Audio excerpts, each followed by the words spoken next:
Hello, traders. Today is Wednesday, July 9th, and this is my analysis for the US dollar CAD, and we are on the 1 hour time frame. So I'm zoomed out a little bit on the 1 hour time frame just so I can show everybody my higher time frame analysis but on the 1 hour time frame, because I think this right here is either an A or 1. We trade A's and 1s exactly the same, so it doesn't matter.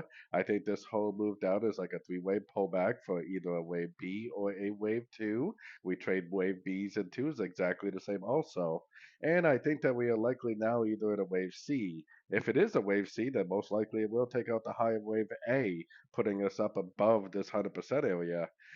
If it's a wave 3, it's potentially going to go a lot higher than the 100%. It potentially is going to go up, take out the high of wave 4 on the daily time frame.